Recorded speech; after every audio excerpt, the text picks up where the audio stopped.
Hello guys, how are you? I hope you are fit and fine. अब हम लोग अपना नेक्स्ट टॉपिक स्टार्ट करने जा रहे हैं SN2 रिएक्शन। आपने SN1 रिएक्शन इसके पहले वाले वीडियो में देखा। अगर जो नहीं देखा है तो उसको आप नेक्स्ट वीडियो से देख, इसके पहले वाले। तो SN1 रिएक्शन में हम लोगों ने पढ़ लिया है कि कैसे SN1 रिएक्शन 3 कंडीशन में होती है।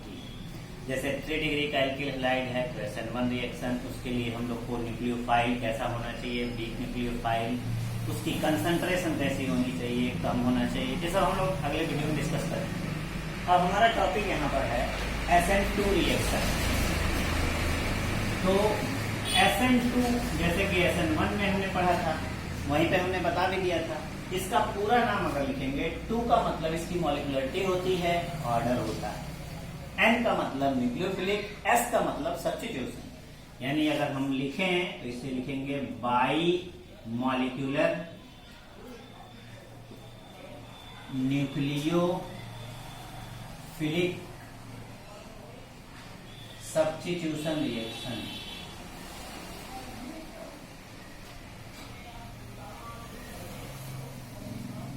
ये शॉर्ट में SN2 कहलाता है। ऑर्डर भी बोल सकते हैं। अगर आपसे कोई पूछे कि इसका ऑर्डर क्या है तो आप कहेंगे सेकंड ऑर्डर की रिएक्शन। अब ये सेकंड ऑर्डर क्यों है, इसमें हम लोग डिटेल में डिस्कस करेंगे। अब देखो, इस SN2 रिएक्शन में जैसे SN1 में हमने पढ़ा था कि 2 स्टेप रिएक्शन होती है, लेकिन SN2 ऐसा नहीं है।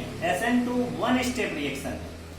इस रिएक्शन में न्यूक्लियोफाइल का अटैक और हैलाइड आयन का सेपरेशन, दोनों प्रोसेस साइमल्टेनियसली होता है, एक साथ होता है। इसलिए इसे हम लोग SN2 कहते हैं, क्योंकि दोनों की कंसंट्रेशन पे ये डिपेंड करता है। जैसे आप देख सकते हैं, जैसे मान लीजिए हमने कोई न्यूक्लियोफाइल का मतलब इलेक्ट्रॉन रिच मॉलिक्यूल, उसका अटैक हमने क्या कराया, किसी एल्किल हैलाइड। अब देखिए यहाँ पर हैलोजन आयन का हटना और न्यूक्लियोफाइल का अटैक होना, दोनों एक साथ होगा। यहाँ कार्बोकैटायन इंटरमीडिएट नहीं बनता है और पहला स्टेप जो होता है, दोनों क्रियाएं एक साथ हो रही हैं, स्लो स्टेप होता है और इसको हम लोग बोलते हैं रेट डिटरमाइनिंग स्टेप। क्योंकि जो स्लो स्टेप होता है उसी में रेट डिटर्मिनेशन कर सकते हैं। तो जो इंटरमीडिएट बनता है उसे हम लोग कहते हैं ट्रांजिशन स्टेट। इस स्टेट में न्यूक्लियोफाइल का जुड़ना और हैलाइड आयन का सेपरेट होना यानी अलग होना एक साथ होता है। इसलिए इसका नाम हम लोग लिख दिए ट्रांजिशन स्टेट। और ट्रांजिशन स्टेट बनने के बाद आपको प्रोडक्ट मिल जाएगा आसानी से, यानी NU के साथ R जुड़ गया और हैलाइड आयन सेपरेट हो गया। ये आपका प्रोडक्ट है। अब आप देख सकते हैं कि ये पहले वाले स्टेप में क्या था, SN1 में क्या था, ये एक स्टेप में अलग हो रहा था, वो स्लो था। लेकिन यहाँ क्या है, स्लो स्टेप में दोनों की कंसंट्रेशन इन्वॉल्व हो रही है, इसकी भी और इसकी भी। जब दोनों की कंसंट्रेशन इन्वॉल्व होगी और स्लो स्टेप में इन्वॉल्व हो रही है तो रेट का डिटर्मिनेशन ये दोनों ही करेंगे। इसलिए हम इसे SN2 कहते हैं। यानी अगर हमें रेट बताना हो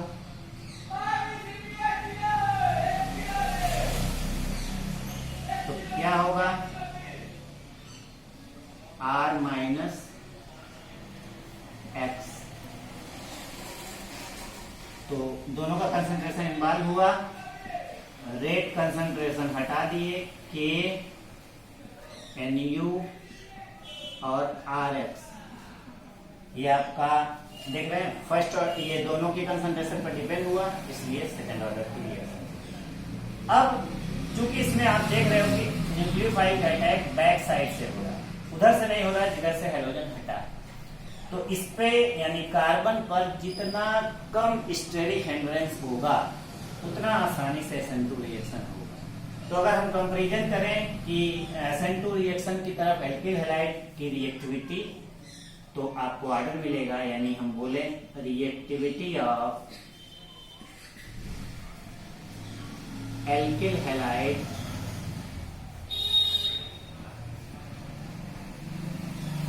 टुवर्ड SN2 रिएक्शन। ये पूछा जाता है तो आप बोलेंगे 1 डिग्री एल्किल हैलाइड सबसे पहले, फिर आप बोलेंगे 2 डिग्री का एल्किल हैलाइड, फिर आप बोलेंगे 3 डिग्री, यानी 1 डिग्री में SN2 ही होगा। और पीछे हम लोगों ने पढ़ा था कि SN1 रिएक्शन 3 डिग्री में होगा। अब जैसे कि पहले पढ़े थे कि क्या क्या कंडीशन होती है SN1 की, सेम वैसे इसमें पढ़ना है क्या कंडीशन होती है SN2। तो SN2 की भी कंडीशन आप देख लीजिए, फेवरेबल कंडीशन, या हम खाली कंडीशन भी लिख देंगे। इसके लिए क्या फेवरेबल कंडीशन, कब SN2 होगा। देखिए पहली बात, न्यूक्लियोफाइल का अटैक और सेपरेशन ऑफ हैलाइड दोनों एक साथ होना है। तो अलग होने से पहले न्यूक्लियोफाइल का अटैक हो जाना चाहिए, तो न्यूक्लियोफाइल स्ट्रांग होना चाहिए, और सेपरेशन जल्दी ना हो, इसलिए सॉल्वेंट तो पोलर लेंगे पर एप्रोटिक लेंगे। अगर पोलर प्रोटिक हो गया तो सेपरेशन कार्बोकेटाइन का फॉर्मेशन हो जाएगा, और हमें कार्बोकेटाइन बनाना नहीं है। कार्बोकेटाइन बनने से पहले न्यूक्लियोफाइल का अटैक करा देंगे, इसलिए हमें क्या लेना है, पोलर प्रोटिक ना लेके एप्रोटिक सॉल्वेंट लेना पड़ेगा। फॉर एग्जाम्पल क्या होते हैं पोलर एप्रोटिक सॉल्वेंट, जैसे एसीटोन। एसीटोन पोलर है पर प्रोटॉन नहीं दे सकता। डाइमेथिल फार्मामाइड HCONCH3 का होल, इसका नाम है डाइमेथिल फार्मामाइड। हम यहाँ नाम भी लिख रहे हैं, डाइमेथिल फार्मामाइड। सेकेंड, स्ट्रॉन्ग न्यूक्लियोफाइल होना चाहिए।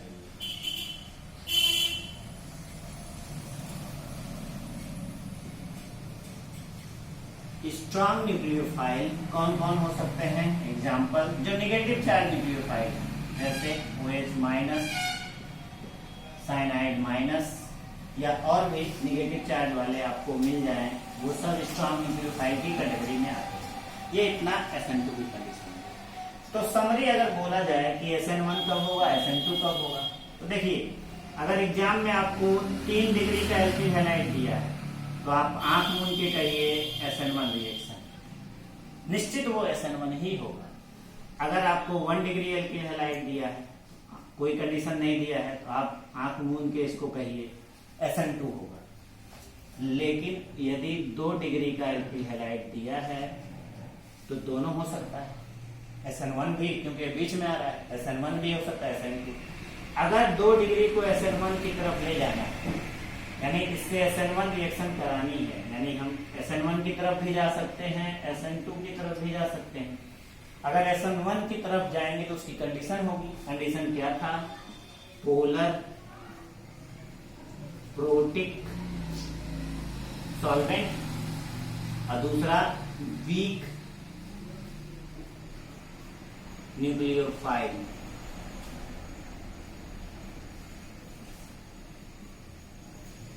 और इधर की तरफ अगर जाना है तो पोलर एप्रोटिक, जो कि आपको बता चुके हैं, सॉल्वेंट, और क्या होगा, स्ट्रॉन्ग न्यूक्लियोफाइल।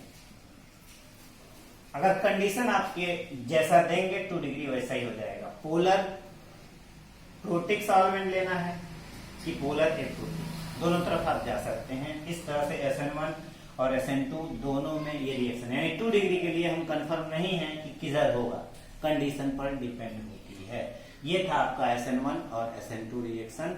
इस बेस पे हम आसानी से SN1 SN2 ज्ञात कर सकते हैं। Thank you for watching my video. अगर ये वीडियो पसंद आया तो लाइक सब्सक्राइब करना ना भूलिए, ताकि नेक्स्ट वीडियो हम बनाते रहें। Thank you.